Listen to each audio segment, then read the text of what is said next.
welcome to Turn the Page, the official podcast of the Syosset Public Library.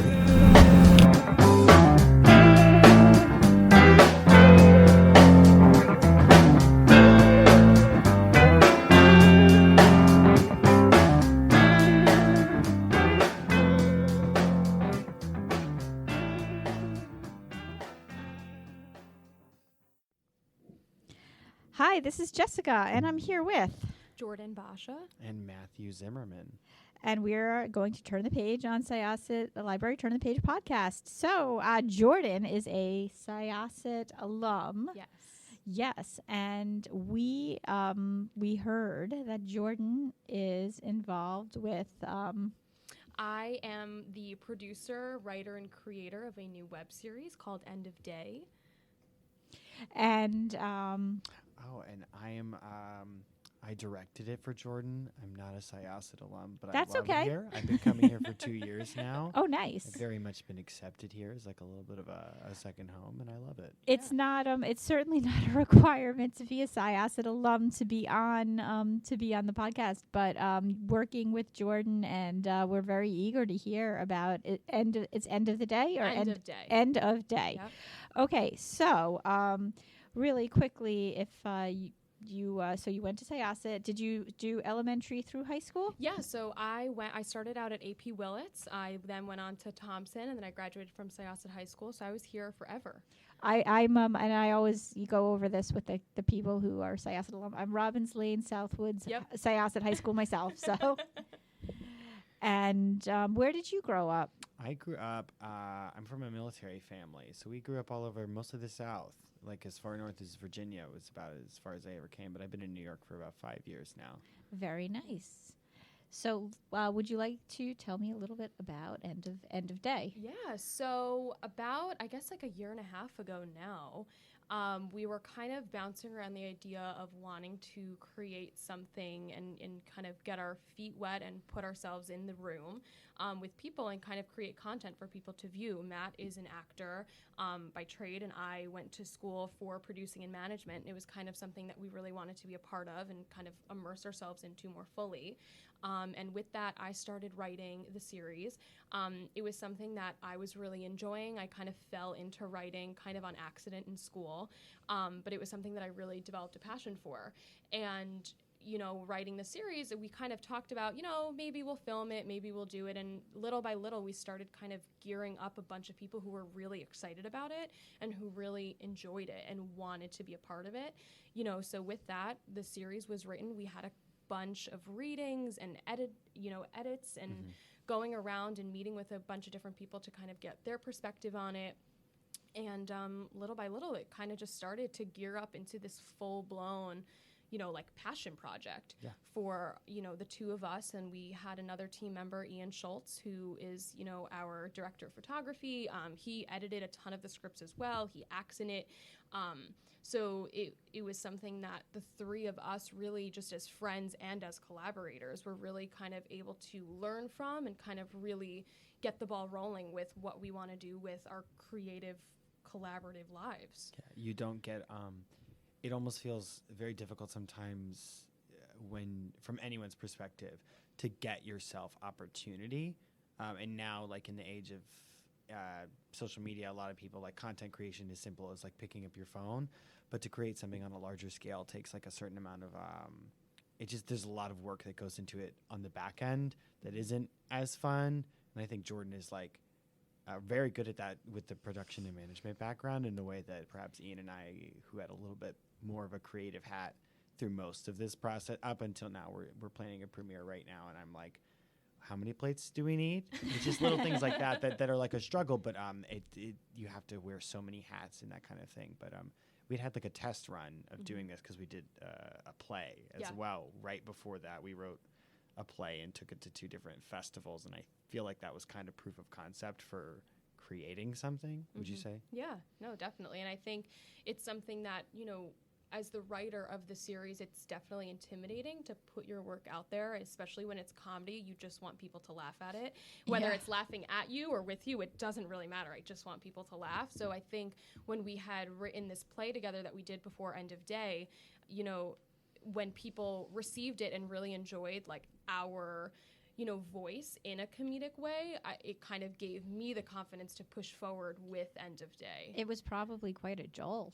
Yeah, it was. It was something that I had never anticipated kind of going down this route. It was something where even in high school, I was really in the theater club at Syosset High School, and it was something that totally informed what I want to do with my life, but it's intimidating. And what do you tell someone? You want to be funny for your life? Like that's not a job, and it's something scary. So I think for a while I pushed it down, right?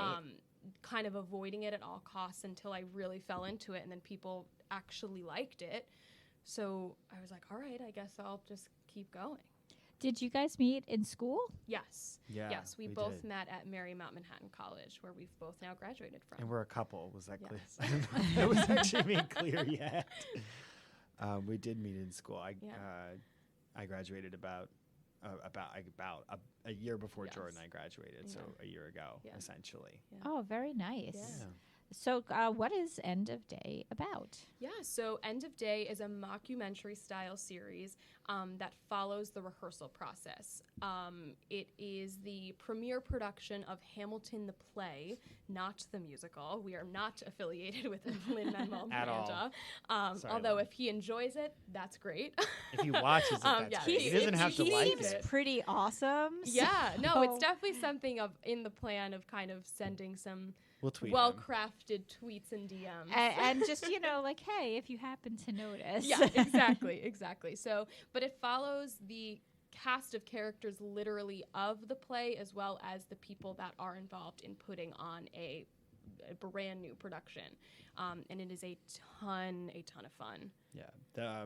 I'll talk about the title for a second. So that phrase, End of Day, it's used all kinds of places, but it's like you'll receive something by end of day tomorrow. But it's super common. That's like a stage manager and a production will say that at the it would be a rap if it was television, but here it's like that's end of day. That's the end of the rehearsal. Right. Acronyms, we love acronyms in the theater. I feel like, or stage managers do at least. Yes, for sure. That's where the title came from. So, do you have a favorite character? I would say that my favorite, I would say I have two. I absolutely love the director just because he is someone when writing that is just balls to the wall crazy. So I think it's something where it's a lot of fun of when you're writing and when you're creating, like you don't have to be afraid to just go somewhere because you know that that's just what the character would probably do, and it's a lot of fun. Like you just have a lot of fun imagining that, and the actor who brought the character to life from page obviously now to screen is just absolutely incredible, and he really kind of took it and ran, which made now a writing process that much more easier for hopefully future seasons. And I think the other character that I absolutely love is probably his assistant director, just because you really get to see a growth of character, not only as a woman kind of finding her voice and power with people and in a process, but just she's really fun to watch. She's quirky, like she's silly. So, and the actress, her name is Jamie. We've worked with her before, and that's the other great thing about the gentleman who plays the director. His name is Jake. He came to us through a casting website called Backstage, where we posted a listing. It's funny you say that because that was going to be a question I was going to get around to, and we can come back to that as to how when you're in the production process for something like this, how you advertise for cast. But continue, Matt. And then we'll get there. Yeah. But he was one of those people. But I really love actually. It is a character. We say Ian Schultz, our director of photography, acts in it. And there's like another layer to that character. I mean, obviously it'll be his voice, and a couple of times he's on screen. And when he was on screen, I was the cameraman, which was terrifying because the cameras are very expensive, and I know what I want things to look like on it, but I don't know how to carry it yet. But we've found this whole other layer as we're editing, and our editor, his name is Robin Hodgson. He's a long time friend of mine and my roommate of a couple years now. But we found this whole other layer of editing, because when you're looking at like a documentary, there's like an authorial voice, and in the mockumentary, that's the same thing. So we have like occasionally the voice and the actual image of this guy on screen, but we've had to take that into the editing room and say, okay, what is this person who's now looking back? And it's so literal because it's what we're sitting there doing, but they're looking at all this footage, and it's like, well, what would I do? What do I do with it now? So it's so funny because we've had to think, okay, what would this person do? And we've had all kinds of, I don't want to give it away because I think it's one of the actual funniest things that's come into play, is sitting there with Jordyn and Robin in the script and being like, oh, this is what we could have never imagined we needed when it was being written initially. And now it's like, okay, what would this guy do? And that's this whole other character element. There was supposedly in our heads a second camera guy too, but we kind of got rid of him. Rest in peace. He's a ghost now. It was funny. I think it's important to think about sometimes, because when you are doing the writing process, from what I've heard, a lot of things you really do have to figure out what is working, what to cut. It's the kind of thing where when I was writing it originally, so the series itself is 4 episodes, and the first episode is about 20 minutes, and the rest of them are a range of 10 to 15 minutes at most. So it's a decent amount of content. And when we were first doing the first few readings of it, to kind of just try to hear people reading it that aren't myself sitting at my computer typing away and laughing at my own jokes, and that some of which are not funny. And, hearing it, there was a ton of editing that we did, and there was a ton of feedback of like, make this longer, bring this out more, to kind of really go for it, and rather than not just, play it safe. So it was something that we learned along the way too, even now in terms of editing, of looking back at it now and saying, okay, for the future, this is something now we really have to run with, or this is something now that we didn't even anticipate we could do, but now we can because of what it looks like. And I think as well that we we really like ran into you want to do what was written. Like we were dedicated to creating what Jordyn had put to the page, and that Ian and I had spent so much time contributing to her, really as editors in every sense. But we had once we got in the room, we shot in such a way that I think that some people would look at it and say we were absolutely crazy. We shot hours and hours and hours of footage in way less time than you would normally take. Like I've been, on set in capacities as an actor, like as principal cast, and as doing background on like professional television sets, and they go through maybe a couple of shots in a day. And here we were like telling everyone like, come in, be ready, because we have to do it, because it was, it's financial. At a certain point, we had to have rehearsal studio space, which is not it's a hot commodity in New York City. Yeah. Where did you? So just getting to that, you advertised for cast through a casting website, and rehearsal space. How do you go about securing that? And I guess props and Spaceworks is a great organization, and I think even everyone should know about them. They're called Spaceworks. They have spaces in Queens and Brooklyn, and they're very affordable, and it's something that anyone who works in the region should know about, because it's just so affordable. Musicians as well, not even just Spaceworks is an organization where if you prove that you're a New York resident and that if you are somehow artist affiliated in some way, you get discounted space. So when we reached out to them originally, because the real crux of what we were going through when we were first budgeting and finding spaces and planning for production was that a lot of rehearsal spaces don't allow you to film in there. They don't want any film equipment in there. They don't want to deal with it. It causes distractions for other studios, and it's just a liability for them. So when we found and stumbled upon Spaceworks, which had amazing, incredible rates that you just really cannot pass up on, they were like, yeah, film in there as long as the building and the space is exactly how you left it. Like, go wild and do your thing. So it was something that we, like, truly, I don't know how we would have done the show if we hadn't found Spaceworks. Bless them. And then casting was something that was super weird, I think, for me especially, because I'm on all those sites as an actor, and then we were on the back end of it, right? And it was a nightmare almost seeing like what it's like when it's like because you pull it up and I'm like that's what someone sees when you get the submission in. It was wild, Yeah. but we got over 150 yeah, we got well over submissions. 150 Nice. submissions, and that's like I guess typical. I don't know. I mean, some things were very specific what we were looking for, and as we mentioned, there were more than a few people who we already knew, and there were submissions that also came in not from that 150 that we sourced like from our own networks, from people we went to college with, or people we Worked there with, were people from a program that Jordyn had worked on, two actors named, it was just Ben and Callum, Yeah. right? Yeah, Ben Salas Mhm. and Callum Bedborough, great actors who are going to be all over the world, I think. Who are, yeah, everyone's really great.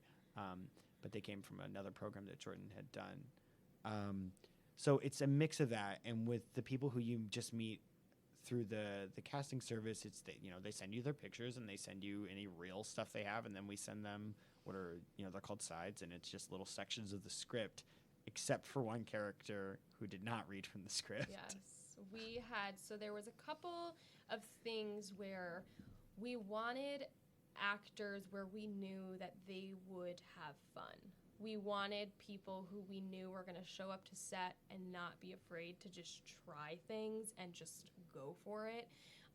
And one of which was a character that you meet in the 3rd episode, and she is the costume designer who we envisioned as just this wacky, crazy, quirky, like, woman who is just, like, every piece of clothing that she has on is a different pattern and a different color.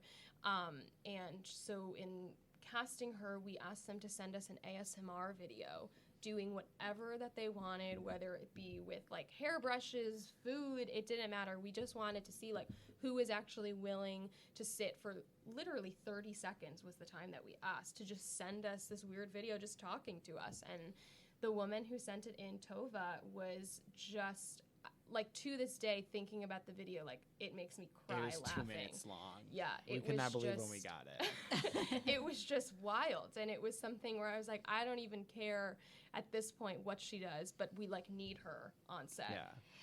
Yeah. You talk about, so it's a mockumentary. I'm sure you're familiar with Christopher Guest's mockumentaries. Yeah, Mighty Wind. Supposedly, a lot of that is ad-libbed, and so much of the best stuff has to be cut. Yeah.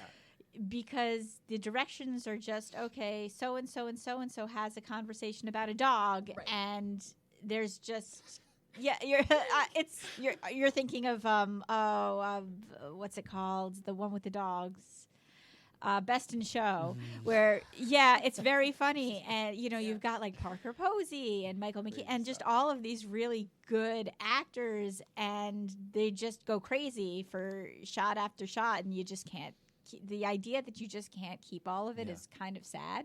Yeah, I mean, it was something where we did when we first met and we had our first read-through once we cast everyone, and we kind of wanted to get everyone in the room so that we could get to know each other and say, like, all right, these next few days when we film are going to be really long, so we kind of all have to deal with each other, put on your happy face, do what you need to do, and show up. And it was something where we said, like, there are moments where we're going to ask you to kind of just talk and just act and do it, because there are moments where it was just like, we can't even really write what we need. We just need you to be creative. It would come up mostly when I felt Jordyn would be writing a scene, and it would come in front of me, and it would be like, what do we do here? Like, where do we go next? And I'd be like, eventually we hit a point where the most efficient thing, because eventually it was also a fact of like the scripts were finished not long before we went into production, which isn't atypical. Like these things aren't like written a year in advance, but it was like we have to leave that, because it wasn't that we didn't know what was happening, but it was just like, screw it, like why script it? And we definitely had that thing where someone did something, and we've gotten to keep some of the most ridiculous things. We have a funny recurring thing with one actor in particular who I think is another favorite, and we feel biased because we went to school with him. His name is Andrew O'Loughlin, and he is hilarious. And so he's just one of the funniest people I've ever met in my life. Like everyone's crying. You cry on set when you work with him because he's just he's just that funny. And there's a recurring. Can I tell the editing? Yeah, they. I'm like, what's a secret? I guess I don't know. But they. We just have him say like, oh, we just need you to say lines, and we don't have any real stuff that's supposed to be like the script of Hamilton, because we don't really want to spend that much time like looking at what the play, quote unquote, looks like in performance, because that's not what it's about. It's about the people. Right. And they, Andrew would just start speaking the most ridiculous things off the top of his head, and then we sat in the editing room, and we'd be watching, and I was like, oh, he's just speaking nonsense. We can't have it. Like, that's no good. I panicked, and I'm sitting there being far too, exacting about it. And then the idea came up that we would just tag it and have something like pop up on the screen. Like, we don't know what he was saying. Like, Andrew has not yet spoken a single line of text from the actual play, but something, it iterates itself in this very quirky, and that's that kind of editorial voice that we were talking about before, that character, the commentary. Yeah. That's that sounds like a lot of fun. So are the episodes available yet? So they will be available June 22nd. We have our little premiere party with our donors and our cast and crew on the 21st, and then the 22nd, everything will be online and ready to be streamed. Yeah. So it's exciting. Yeah, that is really exciting. That's great. Yeah. I'm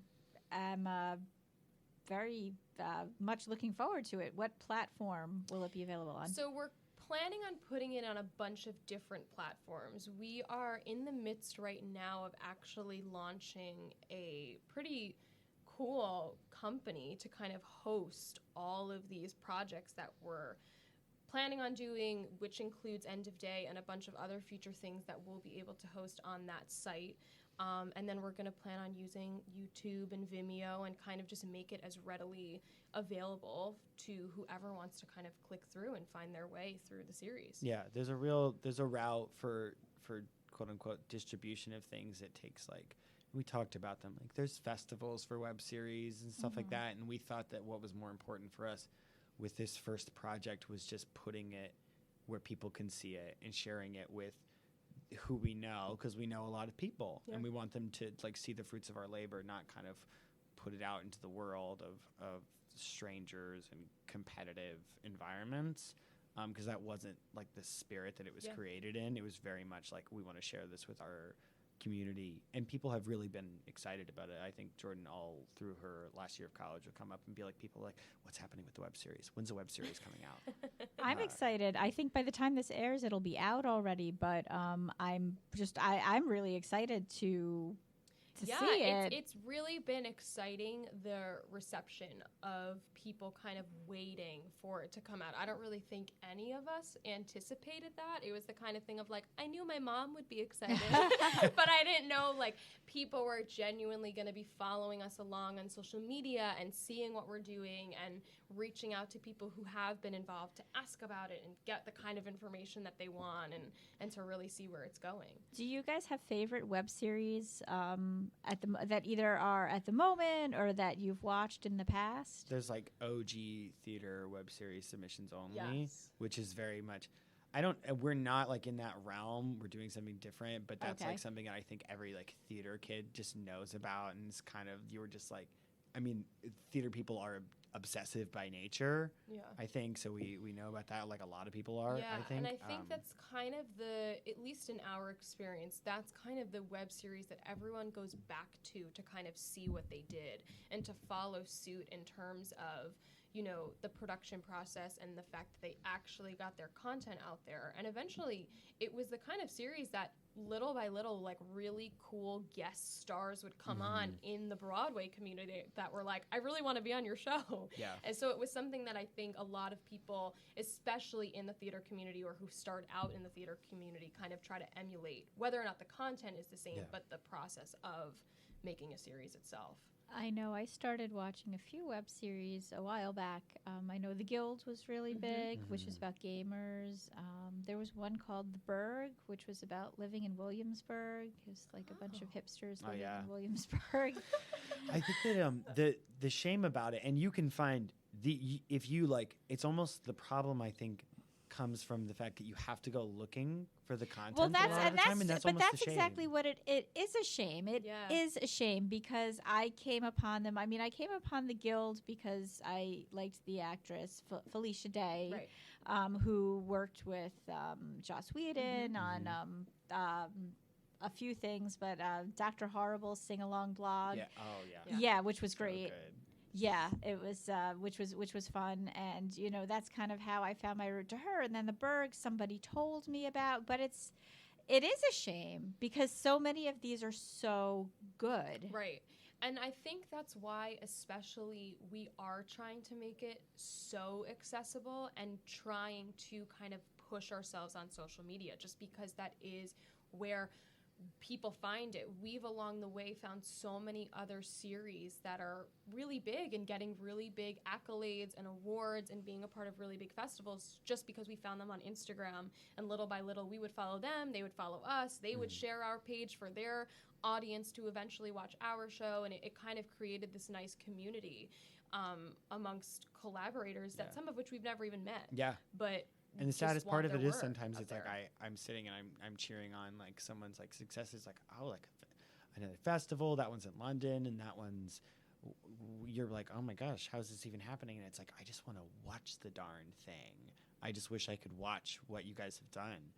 And I think that's the cool part about it too, though, is that it can like be a thing that feels really niche for people, and people really value that. I think that like something that's out on the internet can still somehow just be theirs. Yeah. And things happen like streaming platforms. I know someone who worked in the same company that I work for now had a web series, and they got picked up for something on a streaming platform called, I think it's pronounced Deku. It's like all targeted for it's all like programming that reflects like queer narratives and stuff like that. And so there are platforms that are popping up that maybe still like have like an audience you might consider niche, but they're giving larger platforms to stuff that before could just get buried on YouTube. Yes, Right. that's true, and I think that's kind of across the board. I mean, even the webcomic industry, which started a while ago, a lot of webcomic artists have gone on to be hired by either independent studios or major studios, or just are able to just do what they want to do themselves because they put themselves out there Right. and they were good and they got a following. Yeah, and I think what's important too is like in the day and age that we live in of Netflix and Hulu and Amazon Prime and HBO Go, where you can watch anything anywhere, people just want content. They just want to take in fun series, whether it is a 10-minute long episode or a 55-minute big battle of Winterfell. Like it's this crazy thing where people just want to sit and watch things. And I think in that way, even on Instagram, I find myself scrolling and I'm like, oh my god, I just watched 10 different videos and all of them were 7 minutes long, and it's random bloggers talking about how they adopted a dog today. Like it's just this thing where you get lost in it, so it's not only people are getting lost in it, but they're seeking it out in such a way that I think is so unprecedented, and now people are trying to find ways to kind of stand out from the crowd and say like, all right, well, this is what you asked for, I'm going to deliver it. Yeah, and I think that what something that really was important to me was like I always talk about like and it started thinking about theater, that like the most amazing thing is that it happens at all, that like people get up and they do something at all, and that like that shouldn't just be your baseline. Like you want to do something and you want to like be excellent at it. But we talk about all the time how there's like it's like the age of prestige television or the golden age of television and whatever, and you can go on and people can say they didn't like the end of Game of Thrones, but it was wild what Game of Thrones was while it was around. Yeah. Like that it existed and that people thought it was as good as it was, or stuff like that, and the amount of TV that gets made that we're just like, wow, that's a thing that's happening. Yeah. That's so good. But that it's also just that there's always an audience, and there's always people who are going to love what you're doing, and there's almost like a fear that holds you back, that like you can't do something at the absolute highest level. And of course you can't. They're like, I don't know, the budget for background work on television is literally probably 10,000 times more than the money we had to do everything that we did just to have like 700 people stand around for 2 days on set. Like that's what that would be. And so we had to say like what we're doing is like worth doing because we like really believe in it and it's going to be funny and people are going to enjoy it. And that's the baseline of it. Yeah. I think it's something that I think about a lot when you talk about putting content out there. It's new ways of putting content out there, but I always think back to just how certain authors who are considered classic authors got started, and a lot of it was serial. Like a lot of it was, you'd put a chapter of a book in a newspaper and they paid you by the letter or by the word, and that's, but now they're all together as some classics. But it's also, it's interesting, because I think also just the way that we assess things and the fans and the people who are consuming are really the ones who sometimes dictate. Even like a critic will be like, oh, well, blah, blah, blah, this on a critical note. But really, it's the fans and their love that elevates. Right. And it was kind of, when we were talking about even doing this, it was kind of forcing all of ourselves to hold each other accountable to say, well, no one's telling us we can't. Mm-hmm. So why not just do it? Yeah. Why wait for, 5 years from now to maybe get a lump sum of money to do it? Like, what is the point of waiting around? Just kind of, as long as you are committing yourself to doing it and doing it the way that you want it to be and envisioned and are treating, everyone that you're working with respect and making it a really great environment, why wait? And look where some things have started. Are you guys familiar with the Wet Hot American Summer? Yeah. And it's funny because when I think about behind the scenes theater production, and I know it was such a small aspect because there were different stories within that supposed one day that took place, but you have that whole story with Amy Poehler, who was, I don't think that she at that point, and Amy Poehler and Bradley Cooper. Yes. So, and at that Ridiculous. point, like, who were they? Nobody knew who they were, but it's so funny. And having been in high school theater and camp theater, I would just laugh hysterically every time I'd watch their sequences. And that was I think it was shot over a period of 2 weeks, and it was raining every day, and everything seemed to go wrong. And then it came out, and the critics are like, what is this? I think I remember reading that, like, Roger Ebert or somebody wrote a review of it, panning it using the scheme of Hello Mutter, Hello Fodder, and it's awesome. It's one of the best movies.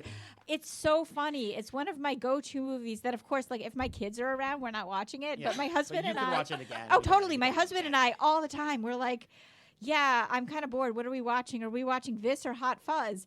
And then the fans loved it so much that they got everybody back to do 2 TV series on Netflix. Yeah.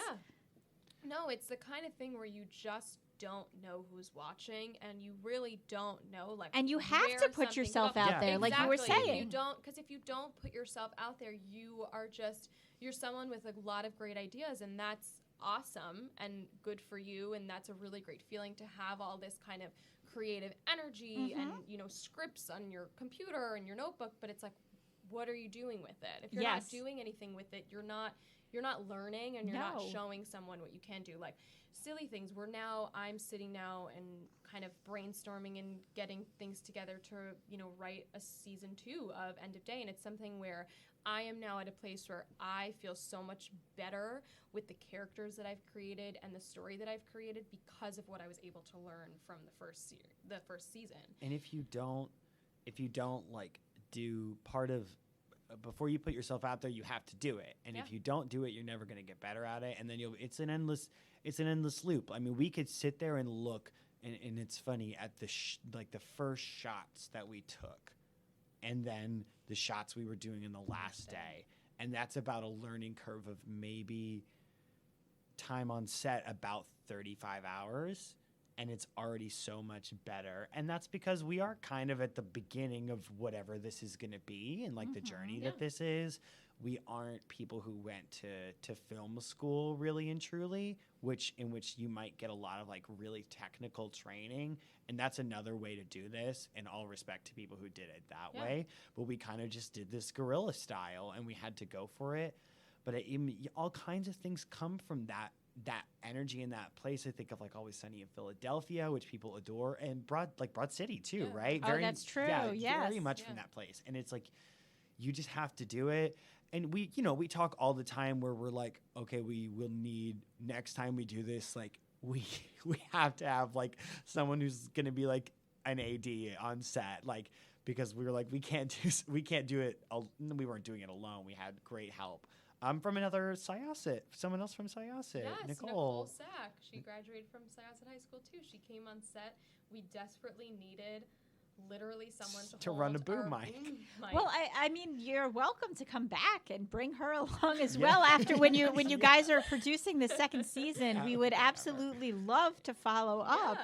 And like I said, I mean, I have I have a list of people who've graduated from Syosset High School and are doing awesome things, and I'm trying to get around to getting people on. So that would be amazing. Jordyn, what year did you graduate? I graduated this past May, so I literally graduated last month. Syosset High School? Syosset yeah. Syosset High Yes. School. Graduate now. Syosset High School. I graduated 2015. 2015. Yes, Okay. Yeah.